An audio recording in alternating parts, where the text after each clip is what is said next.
Maybe he likes hiking and you would rather go for a walk. Maybe you like reading and he would rather watch a show. All marriages have their differences, some smaller than others. And my next guest believes there is actually strength in celebrating the different likes and dislikes.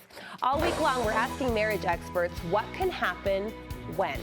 And today we want to know what happens when we celebrate our spouse's interests.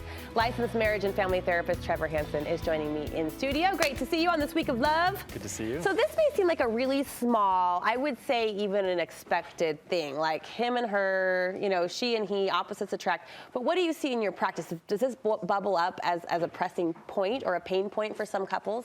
You know, it can for some, and for others not. It just kind of depends on, you know, where they're at. And it's not to say one's good or bad. I feel like it's pretty normal to have this come up. Yeah. It just means that maybe, you know, maybe it's easier for you to be interested, or maybe it's not easy for you to be interested. That just means you're at a different starting point in figuring out how to connect over mutual interests. In situations where it does become challenging, why can it be problematic if I'm not celebrating or honoring or even participating in his interests? Yeah, so when we think about anything that we say or do in a relationship, it sends some sort of message across the way to our partner. Okay. Not a spoken message, but kind of a subliminal one. So for example, when we don't celebrate our partner's interests, we send what I call a disconnecting message. Disconnecting messages sound like, you're not important to me.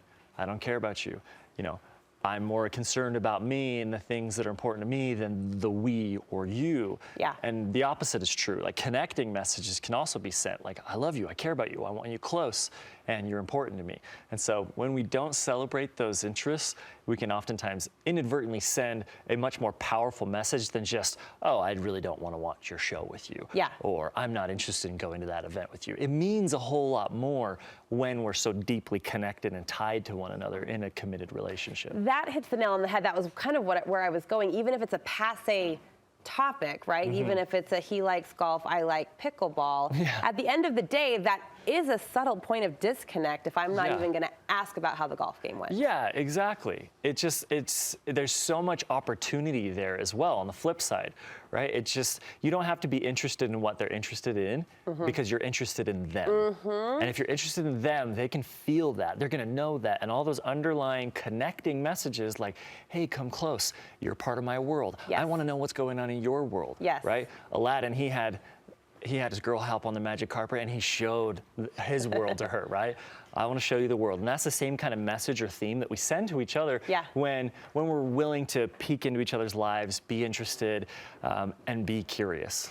We talk a lot about parenting on this show as well, and I always find it interesting how naturally, translatable, if that's a word, that the same techniques and strategies that we talk about that connect us to our teenagers, for example, if we apply those to our marriages. Like on this show, I have heard more than a dozen times over the years that, you know, if your teenager's interested in video games, Mom, you should maybe dial in, at least know the characters, maybe even sit down and play. That same application can apply to marriages. Absolutely, absolutely. And it's really powerful. And you got to remember, it's not just, like we're saying, it's not just this surface level thing like, oh, I'm interested in the game. I'm interested in you and I value you. And you say you don't have to like the same things that the other person likes. It's about curiosity in the end. Yeah, the curiosity is really a great tool. If you don't know where to start and you're like, I can't get myself to really be that interested in this topic, just be curious. Curiosity looks like, you know, my wife, she does a great job. She'll come with me to the skate park. I'm one of those man children that grew up and still likes to skateboard. So I'll go to the skate park and she'll observe, just hang out and not say anything, and it's wonderful to have her there. Or she'll participate. That's another way of being curious, you know, trying it. And is she enthralled with it and loves it, wants to do it every day? No. Or she'll ask me questions or kind of cheer me on about certain things, like, oh man, that was close, or whatever it is, right? She's just curious. Is she terribly interested? Maybe not. Yeah. Well, maybe. Well, there's an open door. I like how you said maybe not. Maybe not. I'm leaving the door open. She could maybe hit the wheels too. So curiosity then, Trevor, leads to respect. It leads to a tone of caring. We've talked on that.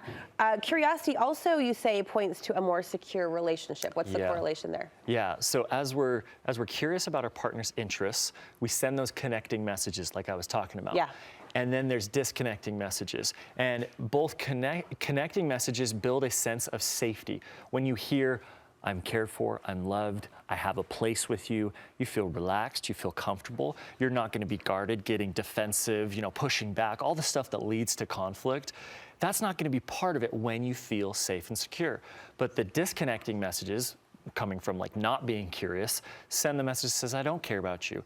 I'm moving away from you. You're not important to me. And when that happens, you're going to feel on edge. You're not going to be relaxed. You're going to be much more likely to get defensive, stonewall, criticize, all the things that lead to those places where you just look at each other going, wow, how did we get in this fight again? Or how do we feel? How are we here again? Yeah, it's so icky, right? And it's like we love each other. And it's all about sending those connecting messages that build a sense of safety in our feelings. Yes. And that's what we call security. So driving the golf cart is not just driving the golf cart. My golf course is your skate park. It sounds like in our relationship. So there you go. Thank you so much, Trevor. You have a really great opportunity for couples. Tell us about your Healthy Communication Workshop. Yeah, so the Healthy Communication Workshop is founded on the same exact principles that we're talking about today. It's helping you as an individual, or couples can do it together, learn how to use the way you speak to send connecting and be able to catch those disconnecting messages before you send them. So really dialing in the way that you speak with real concrete, applicable ways of changing the way you approach situations with your partner. So if you need to share something hard with them, if you need to ask them something, deep, if you have a need that you feel like is unmet in the relationship, how do I go about doing that?